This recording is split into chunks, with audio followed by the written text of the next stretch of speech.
Thanks for checking out the Brad and John Show podcast. This segment of the show is brought to you by John Combest's book, Stalking, Harassment, Internet Trolling, A Guide to Recovering and Rebuilding After Online Attacks. It's a great reference if you've ever been the unfortunate target of a social media attack. It's available on Amazon. Just search John Combest. That's C-O-M-B-E-S-T, John Combest, and the book will show up in your search results. Now it's time for another segment of the Brad and John Show. Can you handle it? I'm Eggburt, the owner of this station. Check out my website at eggburt.com. That's E-G-G-B-U-R-T, eggburt.com. Now it's back to Brad and John. Check out their website at bjshow.co. The BJ Show? Come on, guys. Anyway, here's B and J. I try to compliment people, and I try not to cut down people. I try to... It's a mistake. Don't compliment them, Brad. Right. People can't take compliments. Go ahead. Well, John, I'm going to compliment you. Oh, okay. Well, then go on. Let me have it.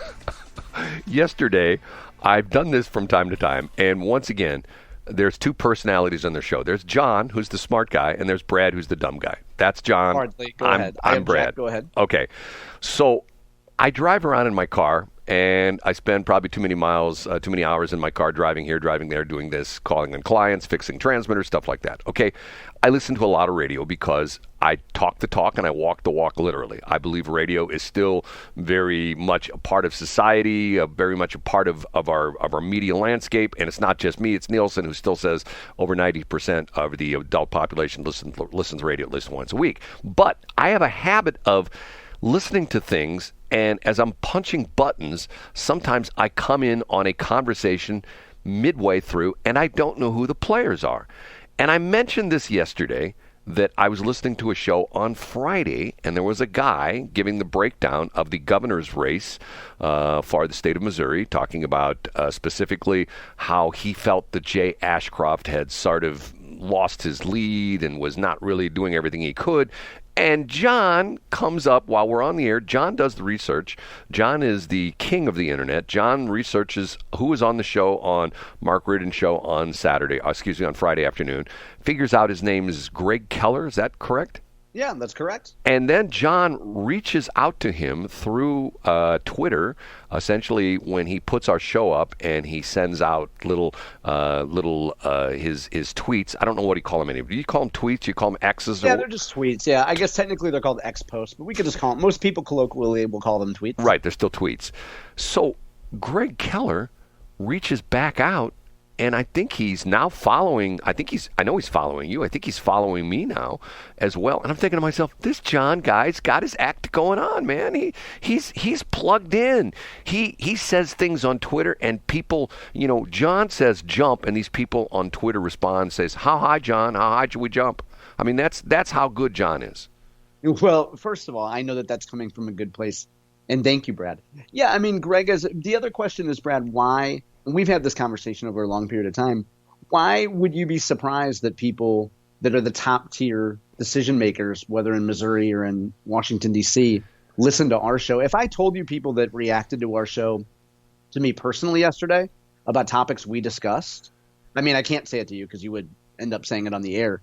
But why would you be surprised that the top decision makers in Missouri listen to our show every day, Brad? John, you're the kind of guy that rubs elbows with the elite. I'm the kind of guy that's sitting next to the guy at White Castle, and we're both eating our number ones, but he's got a mix, whereas I just got a Diet Coke. You know what I'm saying? That's the difference. Oh, yeah. What a way! Hey, we've established though, Brad, that I don't literally rub elbows with people because I don't even go to Jefferson City, but once every 15 years, Brad. But see, you don't have to be that way anymore. Now I don't have to. With the of course internet, not. That's the point. you can essentially with Zoom. We learned that during the COVID thing. You don't have to be anywhere anymore except in your bathroom or wherever you have your Zoom call set up. So anyway, I was impressed by that. Brad, I appreciate that compliment. And Greg's been a friend of the show from the early days, and we appreciate what Gregg and other folks do all the time to spread the word about our show. But see, I'm fascinated by people who, it's one thing when you get some talking head, well, I think Donald Trump is the world's worst president because he's got orange hair. And you go like, okay, whatever. I mean, that kind of stuff. But when you hear someone, at least for me, when I hear someone who is obviously knows their research, knows what they're talking about, is very well reasoned, sort of like A, B, C, D, E, F, G. They're going through the whole thing. And that was when I heard Gregg Keller, and I didn't know who it was at the time because, like I said, I punched the button during the middle of the show, and I wasn't, I didn't hear the intro and the whole bit. And I thought to myself, man, this guy's sharp.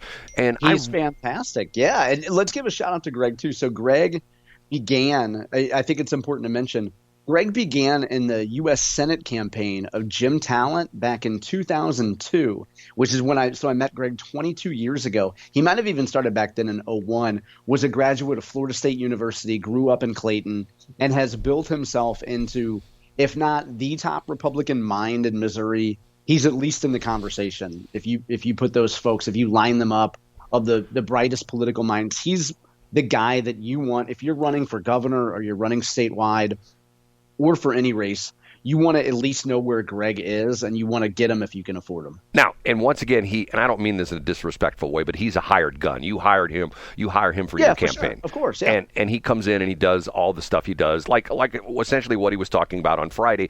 He does the analysis. He looks at, okay, 2 months ago, the race was this way, and a month ago it was this way. Today it's trending this way. He's that guy, right? Yeah. And in this modern era too, you pay a guy for Gregg not just for his advice and his expertise, but you pay for his ability to read and interpret trends, social media, what people on the ground are really talking about. It's the old Picasso story, Brad, which I know that you're familiar with, which is people went up to Picasso in a cafe and asked Picasso to draw a sketch, and he drew a sketch, and they said, "Please, can we give you some money for this? How much?" And he threw out a number in those days, which was like 10 grand or something. And the person who asked for the sketch said, "What do you mean? That only took you 60 seconds?" He said, "No, it took a lifetime to gain that knowledge." Well, I agree with that philosophy, because if you go to get your car repaired and you have a really good mechanic, and you pull into the bay and the guy pulls out a scan tool and plugs into your OBD2 port and does 10 minutes worth of work, and all of a sudden your car's running fine, you go like, wow, how did you do that? He it's the same thing. He's worked on that type of car probably tens times, maybe hundreds of times. He knows, it's just like, it's funny because this is nerd stuff. I belong to a couple groups here on Facebook that are specific pieces of equipment. One of our AM transmitters is a company called Energy Onyx, which is no longer in business. I have a guy by the name of Russell Laverty who is the guru. And when people have problems with their Energy Onyx transmitters, they go on the website, they go on the Facebook page, and they say, "Hey, my Echo 6 is having high plate voltage at blah, blah, blah, blah." And Russell chimes in, "Oh, check capacitor C3. It might be below, specs. And if it is below specs, you also will want to replace resistor R22, R23, R24, because they're probably bad as well too." I'm going like, how does that guy know that stuff? Yeah, because he's done it for years. You know what I mean? And when you have, it's just like going to the doctor. When you go to the doctor may see you for 10 or 15 minutes, but he's got how many years of med school? 4 years of med school, 3 years of internship, I don't know how many years of residency, all that kind of stuff. And like, for example, when you listen to the show, you have John Combest, who has 22 years of putting together johncombest.com, and you got Brad Hildebrand that rolls out of bed at 6:45 and doesn't know crap about anything and comes on the air and just fakes it. Wildly untrue. But you know what though? The difference is you are also fueled in the morning by Little Debbie's, and I'm fueled by that's a Freudian slit. I'm fueled by avocado toast, Brad, because I'm just one of those urban hippies, You gave me a great intro, okay? You gave me a great intro into, here we go again.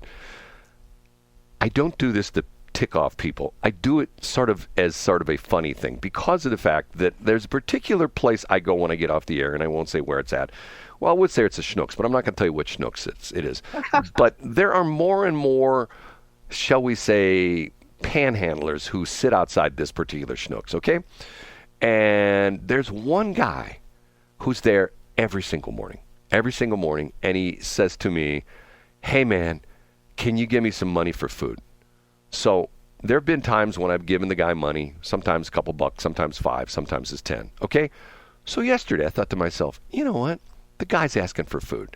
So what do is I go back to the Little Debbie's department back there in Schnucks, and they have the new Independence Day snack cakes out, which are really cool. They're white, they're square, nice. and they got red and blue stripes on them, and they got little tiny star-spangled things on them. So I bought him a box of those, and as I leave the store, I give him, and he was not happy with me because I gave him food.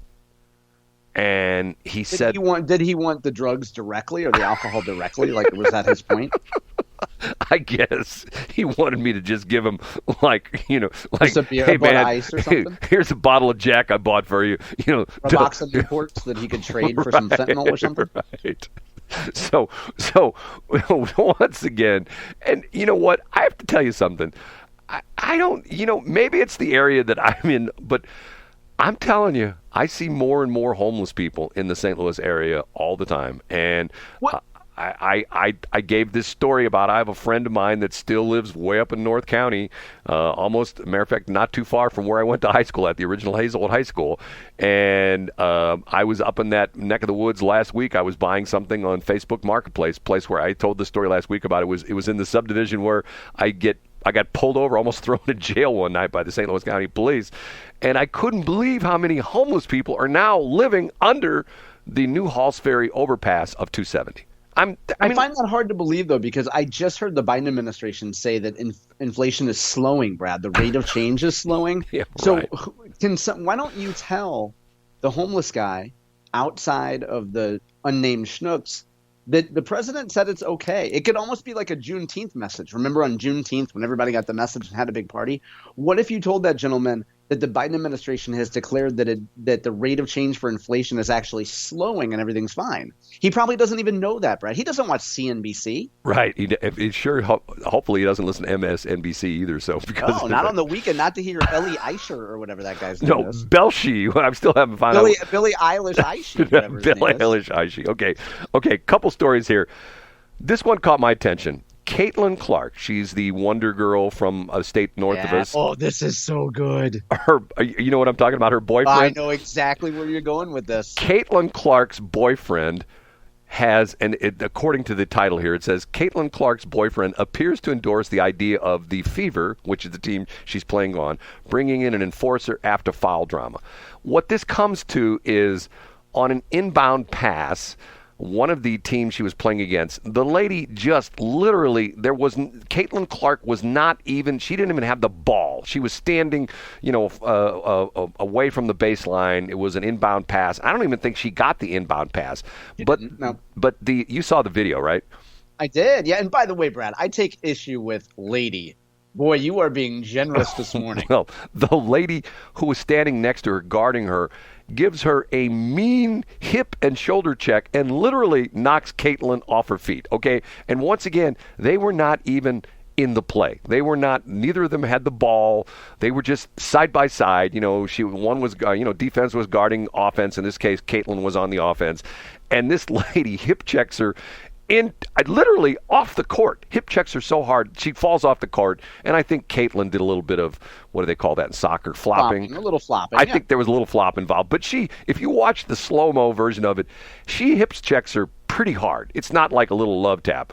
So Caitlin Clark's boyfriend says that the problem with her team, Caitlin's team, is they need to hire a defender. They need to hire an enforcer. And matter of fact, back in the day of the St. Louis Blues, everybody knew that when Tony Twist got there on the ice, Twister. The Twister was going to have a little retribution on another player from the other team who was a little bit too rough with one of the Blues players. Everybody knew it. When the Twister got on the ice, there was somebody who had Twister's number, or Twister has his number, and Twister was going to do something to, let's say, check him into the boards, or trip him up, or or essentially get to the point where they throw down and they start, trading punches and stuff like that. Yeah. Here is my suggestion. Here is where we really, really, really change the rules of the WNBA and women's sports in general. I agree with Caitlin Clark's boyfriend, but I think what we need to do is we don't need to hire a tough woman. We need to hire an MMA wrestler dude, not a dudette, but a dude, or a former linebacker for one of the NFL teams, and we have him come on the team. He goes, today I identify as a woman. And we put him out on the court, and when people start to beat up on Caitlin, hey, into the game. You put this big dude in, and he jumps out there and essentially puts the fear of God into the women on the other team. Go, oh my God, and they back off and they don't touch Caitlin Clark. And then as soon as what do you think, Brad? What do you think? Do you think for the right price we could actually get Tony Twist or maybe Chris Pronger? I don't know if they have the lungs at their age, but you think they might be able to do up and down the court a few times? I would like to have, if he was still alive, Dick Butkus. He would be a guy I would put out there. Our taking our own Cardinals, Conrad Dobler, or Bob Young. Yeah, boy, he was. Yeah, right. He was some muscle back then. You didn't mess around with Conrad Dobler and Bob Young. You put if you were still around, especially Bob Young, who at one point in time was the world's strongest man when they had that competition. I'm not familiar with him. I don't know Bob Young. Oh yeah. Matter of fact, can I tell you a weird story? Oh, please do. He dated my girlfriend for a while after we broke up. Oh, okay. I'm glad you added the last part of that sentence. Yes. Now, when you say date, well, never mind. Not to be confused with Bob Young, who was a congressman from Missouri's 2nd District for many years. I'm sure they are not the same person. No, not the same guy. Bob Young was one of the, matter of fact, back in the day of the football Cardinals, Bob Young was one of the fearsome foursome, I guess they called him, whatever it was. They had this great line that was to be feared in the entire NFL. It was Bob Young, Conrad Dobler, a couple other people. And Conrad Dobler had the reputation that he just played plain out dirty to the point. He would bite people's ears. And didn't he play for other teams? Wasn't he part of like the Oakland Raiders or a team like that? I can't remember where he spent most of his time. Most of those guys bounce around, but I'll look it up during the break and find out where he was. But that's what the WNBA needs. And once again, as Donald Trump has said, how do you get this whole crazy thing about men, in women's athletics? Donald Trump said it so well. He would wait till LeBron James retires and say, LeBron, how much is it going to be for you to play for me for a year? I'm not going to tell you what team you're going to be on, but you're going to be on this team. How much? And LeBron would say, it's $10 million, Mr. Trump. Okay, then Trump would go and get like 5 or 6 other ex-NBA players and say, okay, guys, you're now going to put your hands in, and instead of saying 1, 2, 3, go, we're going to go 2, 3, 1, 2, 3, we're women, and you're going to throw our hands up in the air, and we're now the WNBA's newest team, and we're going to win every single game because of the fact that we're going to just essentially prove once and for all that women can't compete with men on the athletic field, especially like in sports like swimming and even tennis. Serena Williams admitted one time on TV, even though some politician, there's no man who could beat Serena Williams. She admitted that she would not be able to beat any man ranked from 200 on up. That she said that, like, if she was, playing against one of the top 10 rated males in the world, that she would essentially the match would be over in 15 minutes. They'd win straight sets. And once again, thank goodness for people like Serena Williams, who comes out and really says how things truly are. Not this, women and men are equal and they're the same size. We should also point out she's acknowledging reality. Right, so, exactly. She's not saying anything earth-shattering. Thank you, John. She's essentially speaking the truth is what she's doing. Not some, women and men are equal in all ways. Once again, I say in some things, men are, inferior to women. I really do think. I think women are the stronger sex. Like I really wearing do. A dress, applying makeup. You're right, Brad. Running away from spiders when one needs to be killed. You're right. We don't run away as fast as women do. Listen to John. Thanks for checking out the Brad and John Show podcast. This segment of the show is brought to you by John Combest's book, Stalking, Harassment, Internet Trolling, A Guide to Recovering and Rebuilding After Online Attacks. It's a great reference if you've ever been the unfortunate target of a social media attack. It's available on Amazon. Just search John Combest. That's Combest, John Combest, and the book will show up in your search results. Now it's time for another segment of the Brad and John Show. Can you handle it?